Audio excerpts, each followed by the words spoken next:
உங்கள் வாழ்க்கையில் காயப்படுத்தினவங்கள உடனே பழி வாங்கணும் அப்படின்னு என்றைக்குமே துடிக்காதீங்க. வாழ்க்கையில் நம்ம கற்றுக்க வேண்டிய முக்கியமான விஷயம் என்னன்னு பார்த்தீங்கன்னா, நமக்கான நேரம் வர்ற வரைக்கும் மற்றவங்க நம்மளுக்கு கொடுத்த வழியை பொறுத்துக்கிறது தான். எல்லா நேரத்துலையும் ஈஸியாக கிடைக்கிற மாதிரி நீங்கள் இருக்காதீங்க. அப்பப்போ நீங்கள் கொஞ்சம் தொலைஞ்சு போனாதான் வலியோட அருமைனா என்னன்னு தெரியும். நம்மளுக்கு வலியை தந்தவங்களுக்கு பிடிச்சவங்க அப்படின்றனால நம்மளோட அன்பை முழுசாக அப்படி பொழிஞ்சிடக்கூடாது. மற்றவங்களால நம்மளுக்கு ஏற்படுற காயத்தை விட நம்ம மனசுக்கு பிடிச்சவங்களால ஏற்படுற காயங்களுக்கு வலி ரொம்ப ரொம்ப அதிகமாகவும் ஆழமாகவும் இருக்கும். ஒரு சில பேர் அவங்களாவே அவங்களோட வலிகளையும் கஷ்டங்களையும் உங்ககிட்ட சொல்கிறாங்க அப்படின்னா அதை நீங்கள் தீர்த்து வச்சிருவீங்க அப்படின்றதுக்காக இல்லை, அந்த கஷ்டத்துக்கும் வலிக்கும் நீங்கள் ஆறுதலாக இருப்பீங்க அப்படின்ற ஒரே ஒரு ரீசன் தான். அதை நீங்கள் காது கொடுத்து கேட்காட்டியும் பரவாயில்ல, ஆனால் அந்த சமயத்தில் அவங்கள உதாசனம் மட்டும் படுத்திடாதீங்க. அவங்களுக்கு அது இன்னும் அதிக கஷ்டத்தை கொடுத்துரும். மனுஷங்களை நம்ம எடை போட்டுகிட்டே இருந்தோம் அப்படின்னா யாரையுமே நேசிக்கிறதுக்கு நம்மளுக்கு நேரமே இருக்காது. குறைகளே இல்லாத மனுஷங்க இந்த உலகத்தில் யாருமே இல்லை. குறைகளை மட்டுமே நம்ம பெருசாக பார்த்துட்டே இருந்தோம் அப்படின்னா உறவு அப்படின்னு சொல்கிறதுக்கு நம்ம லைஃப்பில் ஒருத்தவங்க கூட இருக்க மாட்டாங்க. வாழ்க்கையில் இந்த 2 பேரோட முகத்தை நம்மளால் மறக்கவே முடியாது லாஸ்ட் வரைக்குமே. ஒன்று வலியை கொடுத்தவங்க, இன்னொன்று வலியை கொடுத்தவங்க.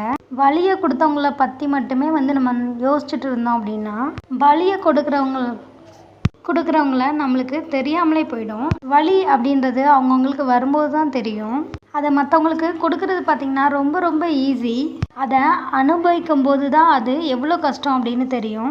மனசில் தோன்றது எல்லாமே நம்ம சொன்னோம் அப்படின்னா அது கண்டிப்பாக கதையாக தான் தெரியும். இதுவே தெரிஞ்சதை சொன்னால் அதுவே உண்மை. நம்ம பார்த்த விஷயத்த சொன்னோன்னா அதுதான் ஆதாரம். எந்தவித ஆதாரமுமே இல்லாமல் சொல்லிட்டோம் அப்படின்னா அதுவே பழியாயிரும்.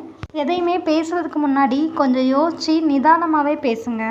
எல்லாரோட மனசும் இரும்பால் ஆனது கிடையாது, உணர்வுகளால் ஆனது அப்படின்றத உங்களோட மனசில் வச்சுக்கோங்க. ஒருத்தரை ஏமாற்றுறதை விட நம்ம ஏமாறுறோம் பார்த்தீங்களா, அது மிகப்பெரிய பாவம். அதை விட பெரிய பாவம் என்னன்னு பார்த்தீங்கன்னா நாம் எப்படி ஏமாந்தோம் அப்படின்ற விஷயத்த தெரிஞ்சுக்காமையே இருக்கிறது. ஸோ வாழ்க்கையில் யார்கிட்டையும் ஏமாறாமல் எச்சரிக்கையாக இருங்க. உங்களோட நல்ல நட்பு தான் உங்களோட முன்னேற்றத்துக்கு ஒரு நல்ல வழிகாட்டி. ஒரு விதத்தில் உங்களோட இலக்கை நீங்கள் அடையிறதுக்கு உங்களுக்கு உறுதுணையாக இருந்து நல்லது கெட்டதை எடுத்து சொல்கிற அளவுக்கு அதிகமான அன்புள்ளவங்களாக இருந்தால் அப்படிப்பட்டவங்க உங்களுக்கு கிடைச்சது ஒரு வரம் தான் சொல்லணும். அதுவே உங்களோட முன்னேற்றத்துக்கு அவங்களே ஒரு தடையா எதுக்கு எடுத்தாலும் குத்தம் குறை சொல்லிக்கிட்டே இருந்தாங்க அப்படின்னா உங்களோட வெற்றியை நீங்கள் நிலைநாட்டுறதுக்கு இடையூறாக இருந்தாங்க அப்படின்னா அந்த மனுஷரோட அன்பு கொஞ்சம் கூட உண்மையே இல்லை அப்படின்றத புரிஞ்சுக்கோங்க.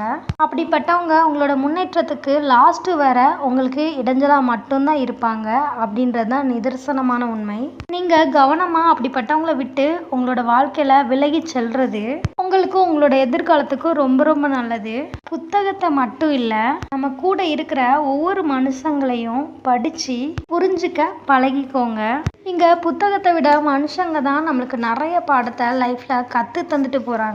யாரையும் பழிக்கு பழி வாங்கணும் அப்படின்னு நினைக்காதீங்க. அப்படிப்பட்டவங்கள அவாய்ட் பண்ணிடுங்க. துரோகம் செஞ்சவங்கள உங்களோட வாழ்க்கையில் திரும்பவும் சந்திச்சிடாதீங்க.